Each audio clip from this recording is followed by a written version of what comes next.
Merci Seigneur. Alléluia. Je vous salue en cette matinée de percée où nous croyons que Dieu a une parole de vie pour nous.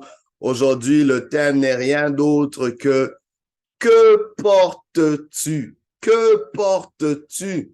Pour ce, nous lisons Genèse chapitre 25, versets 21 à 24. La Bible dit ceci.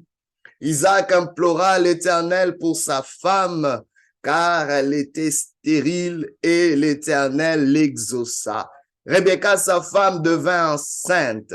Les enfants se heurtaient dans son sein et elle dit, s'il en est ainsi, pourquoi suis-je enceinte?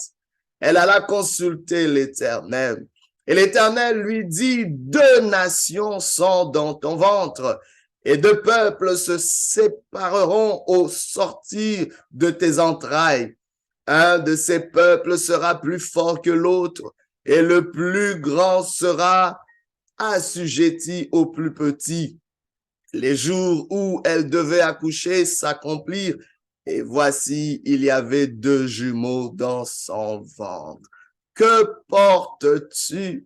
Oh, ce message s'adresse à tous qui sont en train de vivre des malaises dont ils comprennent pas l'origine. Plusieurs sont en train de vivre peut-être une sécheresse, une stérilité, peu importe peu importe le domaine, mais Dieu est en train de te pousser à te poser cette question. Que portes-tu? Oh, laissez-moi vous dire, tu es en train de vivre quelque chose. Tu es en train de vivre, oh, la découverte. Tu es sur le point de découvrir ce que Dieu a planté au-dedans de toi. Laisse-moi te dire que Dieu ne crée rien sans que cela porte quelque chose. Tout ce que Dieu a créé est porteur d'un don, est porteur d'une solution, est porteur de quelque chose qui va faire la différence. Que portes-tu? Dans ce texte, nous voyons Isaac. Ce texte commence par Isaac qui implore Dieu pour sa femme qui était stérile. Isaac, le fils d'Abraham, ce patriarche qui avait reçu cette promesse de Dieu, que Dieu rendrait son nom grand. Et voici, cela s'accomplit en Isaac. Isaac, son fils, le porteur de la semence, le porteur de la bénédiction de Dieu. Oh my God. Un porteur qui reconnaît que sa femme aussi est porteuse. Il portait cette promesse, mais il prie pour sa femme. Il croit que sa femme doit absolument porter quelque chose. Et Dieu l'exauce, sa femme devient enceinte. Mais malgré cela, dans cette grossesse, un malaise assez inhabituel et elle se dit à quoi bon. Vous savez, il y a des moments où vous recevez quelque chose et vous souhaitez ne pas l'avoir reçu. Je ne sais pas si ça vous est déjà arrivé. Vous avez l'impression qu'une bénédiction devient encore plus malaisante, encore plus difficile que le fait de ne rien avoir eu. Dieu te dit, que portes-tu? Avant, bien aimé, d'aller avorter quoi que ce soit, avant d'aller maudire quoi que ce soit, avant de se plaindre, avant de se morfondre, pose-toi la question, que portes-tu? Qu'est-ce que je porte? Qu'est-ce qu'il y a au-devant de toi? Vous savez, j'aimerais vraiment nous encourager à faire une différence entre les faits et la vérité. Entre les faits et la vérité. Les faits sont une réalité temporaire. On ne veut pas les exclure, on ne veut pas les ignorer. On commence toujours par les faits, mais ne t'arrête pas dans les faits. Les faits peuvent te dire que ton compte en banque est dans le rouge, mais ce n'est pas forcément la vérité. La vérité, c'est que tu es béni. La vérité, c'est que tu es riche en Dieu. La vérité, c'est que tu es porteur de quelque chose. Attention, bien-aimés, beaucoup se sont laissés affecter par toutes sortes d'étiquetages, par toutes sortes d'étiquetages. J'aimerais vraiment vous dire que tout étiquetage qui te viennent par les faits pousse les gens à nous étiqueter parce que tu vis tel moment, quelqu'un t'étiquette, parce que tu vis une situation difficile dans ton foyer, on t'étiquette parce que tu vis quelque chose de différent, de difficile avec tes enfants. Tu es étiqueté par la société. Peut-être parce que tu ne fites pas dans le moule des attentes de ta famille. On t'étiquette. Peut-être parce que tu n'as pas accompli des choses que ton père avait accomplies à son âge. On t'étiquette. Peut-être parce que tu n'as pas encore d'enfant. Tu es étiqueté. Peut-être parce que tu n'es pas encore marié. Tu es étiqueté. La société va toujours nous étiqueter par rapport à nos faits. Mais aujourd'hui, la bonne nouvelle, c'est que le Seigneur est en train de te dire que tout étiquetage est une situation temporaire. Ne reste pas dans ce qui est temporaire. Recherche ce qui est permanent. Ce qui est permanent sort de la bouche de Dieu, c'est la vérité. Ce qui est vrai, c'est ce qui sort de Dieu. Même si cela ne correspond pas aux faits. Laissez-moi vous dire, la vérité est une réalité permanente qui va toujours supplanter tous les faits qui sont des réalités temporaires. C'est pour ça l'apôtre Paul pouvait dire, je puis tout par celui qui me fortifie. Bien qu'il vivait des douleurs, bien qu'il vivait toutes sortes de persécutions. Alors ici, l'étiquette, les faits nous montrent qu'elle était stérile, mais la vérité, c'est qu'elle portait quelque chose. Alléluia. Les faits nous montrent, une fois devenu enceinte, que cela était un malaise. C'est comme si il y avait même pas de choses. C'était pas agréable, que cette bénédiction n'était vraiment pas une bénédiction, mais plutôt une sorte de malédiction, de fardeau. Mais la réalité, c'est qu'elle portait quelque chose de beaucoup plus grand. Et bien aimé, j'aime l'attitude de Rebecca. Bien aimé, quand tu ne sais pas qu'est-ce que tu portes, quand tu ne comprends pas certaines choses, nous devons entrer en connexion avec celui qui est omniscient, omniprésent, celui qui a toute la connaissance, la sagesse et l'intelligence. Consultons Dieu. Isaac avait consulté Dieu pour que sa femme devienne enceinte, mais sa femme, c'était sa propre responsabilité. J'aimerais te dire, il y a des choses où quelqu'un ne va pas consulter Dieu pour toi. Ça te prend de consulter Dieu parce qu'il s'agit de ce que toi tu portes et pas ce que quelqu'un d'autre porte. Elle a consulté Dieu pour elle-même. Elle n'a pas consulté son mari. Elle n'a pas embêté. Elle a consulté Dieu.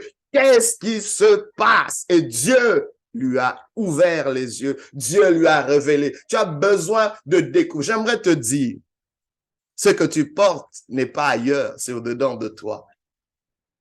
Oh, il y a beaucoup qui cherchent ailleurs, il y a beaucoup qui sont en train d'envier les autres, il y a beaucoup qui voudraient être comme les autres pour réussir, pour avancer. Oh, moi, si j'avais telle femme, si j'avais tel mari, si j'avais tel genre d'enfant, si j'avais tel genre d'emploi, si j'avais tel genre de circonstances. Non!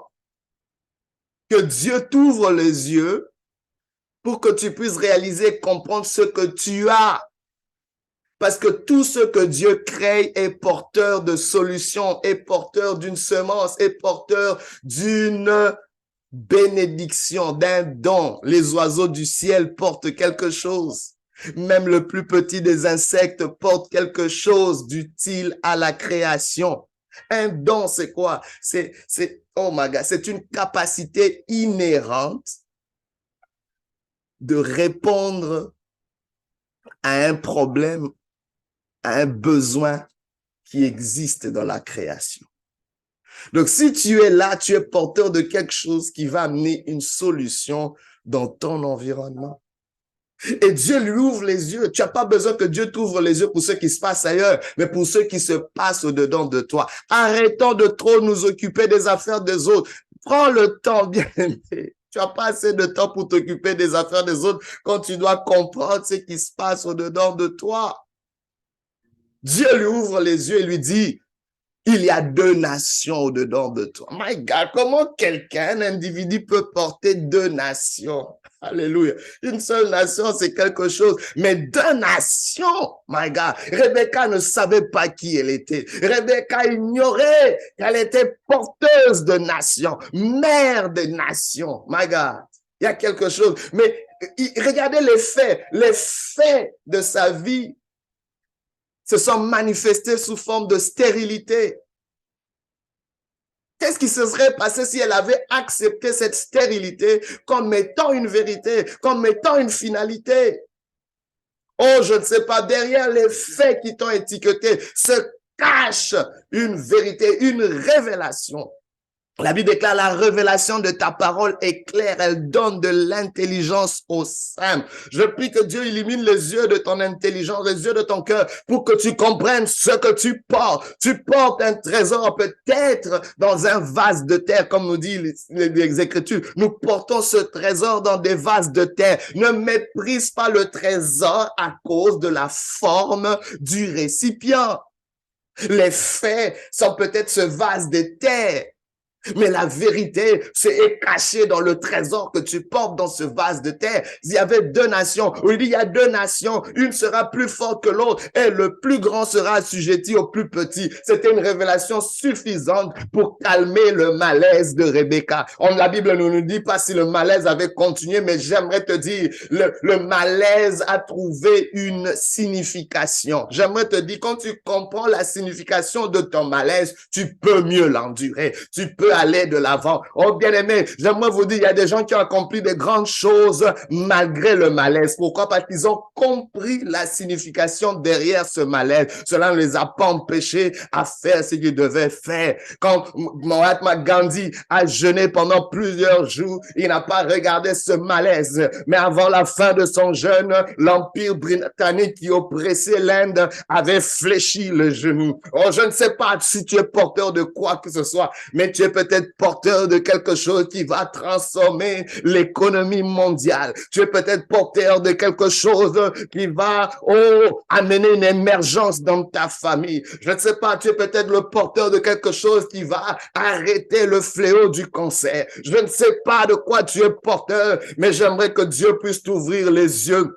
Et regardez, la Bible nous dit, quand les jours de l'accomplissement de ce qu'il y avait au-dedans d'elle sont arrivés, le monde a vu qu'il y avait deux jumeaux.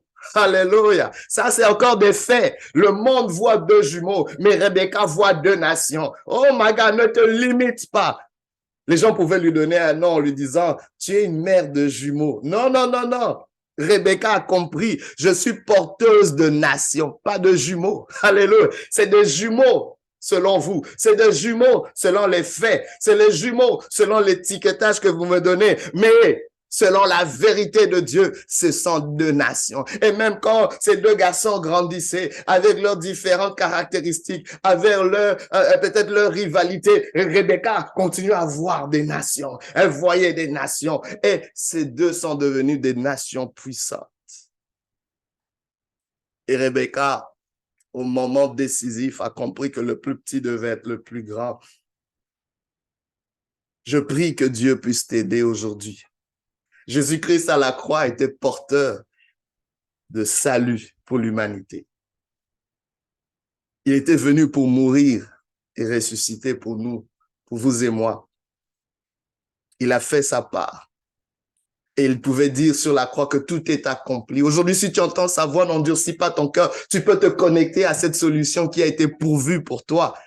Mais à ton tour, parce que tu as reçu cette provision, sois aussi celui qui manifeste ce que tu es en train de porter.